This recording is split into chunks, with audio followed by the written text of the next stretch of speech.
Hey everybody, I am Heidi Hill, licensed professional counselor in the state of Arizona. Today I'm coming to you with some information on how to control the thoughts. Do you ever find that you have automatic thoughts? Some are helpful, some are not helpful.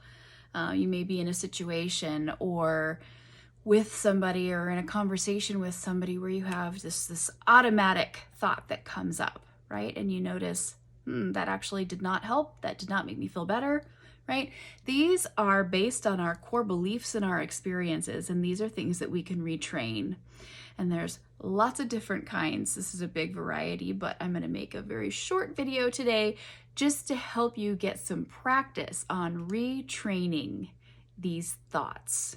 Okay, so if you're finding yourself getting stuck, if you are ruminating on something, thinking about it over and over and over, if you are attaching to something and you keep thinking about it, if you find yourself getting caught up in feelings and emotions because you're having trouble just letting go of whatever the thing was, then this is for you.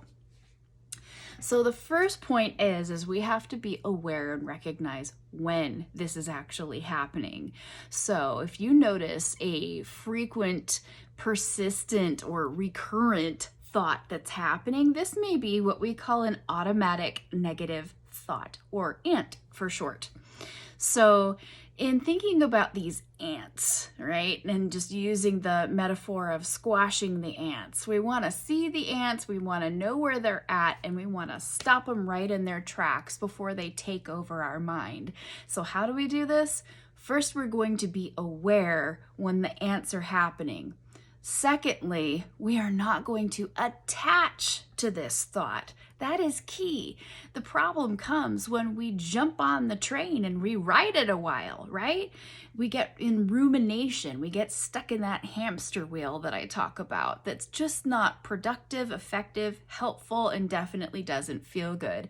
So if we find ourselves attaching to that thought, it's the awareness that we want to hold on to and to use to our advantage. As soon as we're aware of what's happening, that is when we let go. A lot easier said than done, but with practice, this is definitely something that you can get in the habit of, and it gets easier with practice and with time. So I notice a thought that just came to me, right? It's a fear-based or emotion-based thought. It is not a fact, okay? Secondly, I'm not going to attach. I'm aware of any emotions that come up because of this thought, but I'm going to choose to either distract myself in some other activity, something that I can be present with and engaged with, so I'm not up here in my head in this thought, okay?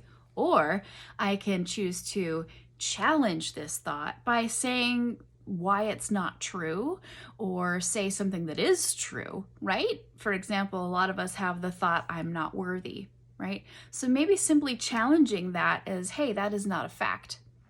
That might work for you. Or challenging, I am worthy, or saying, I am worthy because, whatever might work for you, and that's a whole other topic of affirmations. These are ways that we can not get stuck in the thoughts. So we need to sit in it for a minute to notice what comes up. Some days you may notice that the brain is very squirrely and it's going to be busy and more active than other times. This is totally normal. The brain is a computer. It's processing things. So you're going to have moments where it's busier and times where it's slower and more manageable. The whole spectrum is typical. Okay, so when you're noticing these kinds of thoughts come in that are disturbing for you or uncomfortable and you want to practice not attaching, we're going to keep the mindset of noticing and observing what's happening, being non-judgmental and objective. So see my videos around mindfulness, because that's what we're doing here.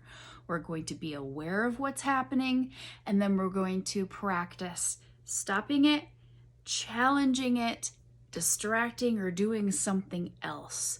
And just use that and see if it works for you. And I appreciate any comments to see if you were able to practice that on your own, or if you would like some longer guided meditations to actually help you get into the habit of what this feels like. Thanks so much, and I'll see you then.